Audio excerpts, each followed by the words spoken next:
Hello, my wonderful viewers. Welcome to my platform. This is Lynda's TV show. If it is your first time of coming across this channel and you like what you see after watching, please subscribe, put on your notification bell, set it to all notification. In that way, you'll be able to get notified each time I upload a new video, even those without notification.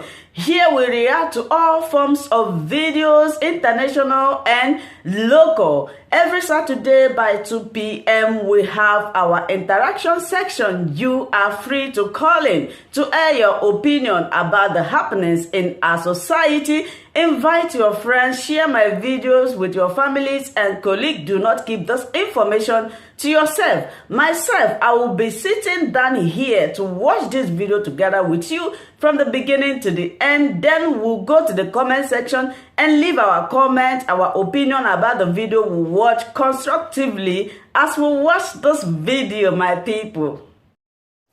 If you look at the definition of bail by this, it means that we are looking at a contract here. How do you end a contract? A contract can be ended in 4 ways. 1, by performance. If Abaribe, for example, Senator Enyaya Abaribe had brought Kanu to court. 2, a contract can be performed by agreement by all the parties that, look, let us discharge this contract, let us no longer go on with it. 3, a contract can be performed through breach. That is, you have breached it, because of that you have not performed, or you have performed it through a breach, in which case the person who has suffered will get damages. And finally, and this is more crucial to our discussion this night, a contract can be frustrated, can be performed through frustration. In other words, due to no fault of either the parties or the court in this case, that contract of you taking Nnamdi Kanu on bail and bringing him back for trial has been frustrated. What do I mean by this? Kanu was granted bail in August this year. He had been in detention since 2015 over charges of terrorism and treasonable felony.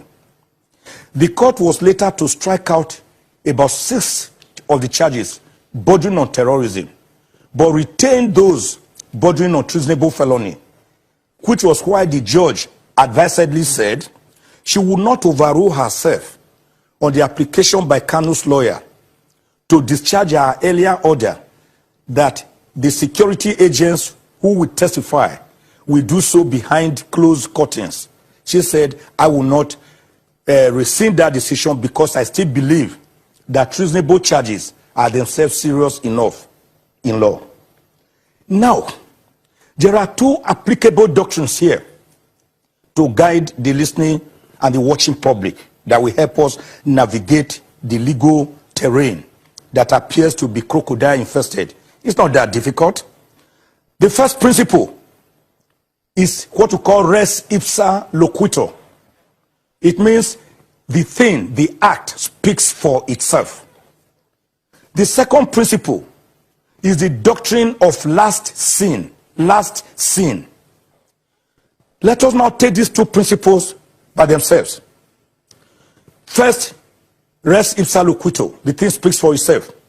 It is common knowledge in this country, Okimbaloye, is it not, that on the 11th of September 2017, the army, the military, through the army, one of its wings, invaded the house of Nnamdi Kanu at Ohuhu in Lwayer, Abia State.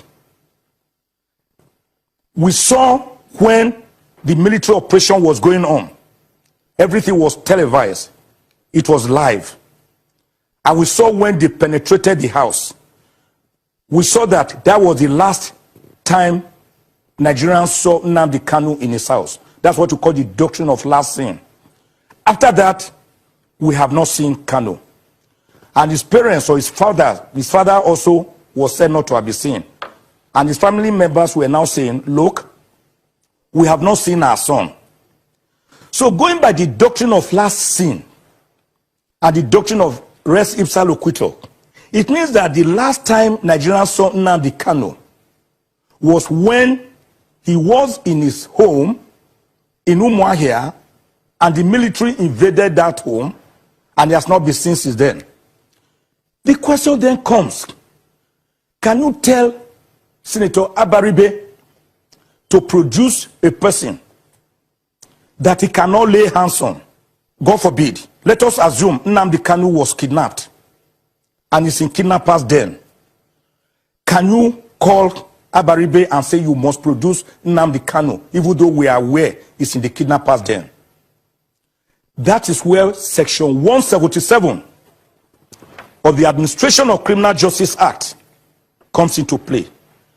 This section says a shorty can go back to court and apply and say, hello, sir, discharge me from my shortyship obligation. I can no longer carry this load. It is too heavy on me. I can no longer see the person that I stood shorty for. Because that person, after the invasion of his home, I have not seen him. I cannot lay my hands on him.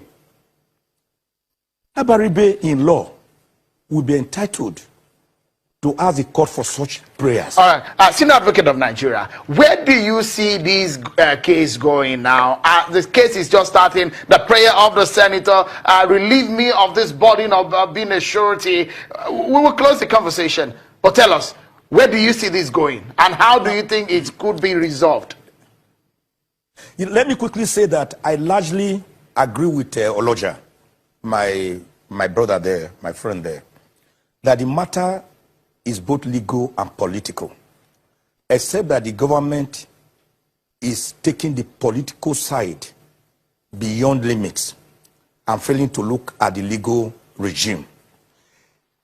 A government such as we have is compartmentalized into 3 departments in accordance with the hallowed doctrine of separation of powers popularized by Baron de Montesquieu in 1748. The executive, the judiciary, and the legislature. The judiciary was already seized of this matter. It is the judiciary that granted bail to Nnamdi Kanu. It is the judiciary that attached those conditions, or what IMF we call conditionalities, for the bail to be effective. Now, assuming that Nnamdi Kanu has breached every single material particular of those bails, what is the answer? The answer is again through the judicial process. And the federal government has already done the right thing through its lawyers that filed a motion before the same judge, the same Justice Bintanyako, to say, my lord, Nnamdi Kanu has breached these bail conditions. Right. He has spoken to more than 10 people. He has held rallies. He has granted interviews, which you said he should not do. All right, Senator. Therefore, we want this bail revoked.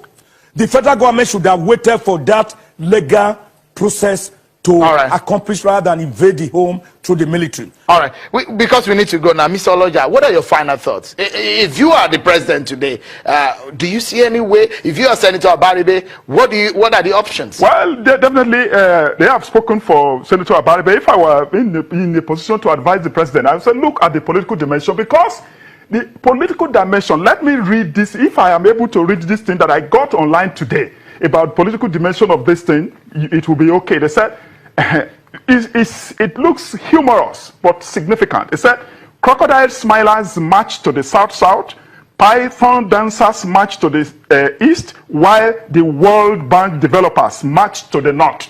It's a political statement.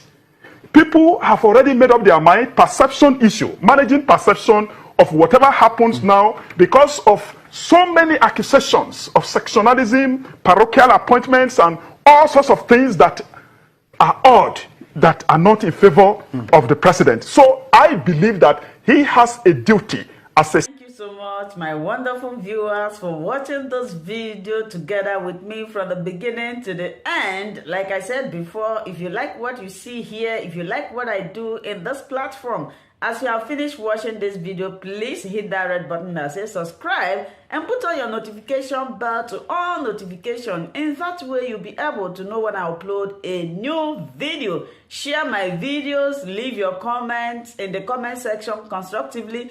Until I meet your way again in my next video, I still remain your Lynda's TV show. Bye-bye.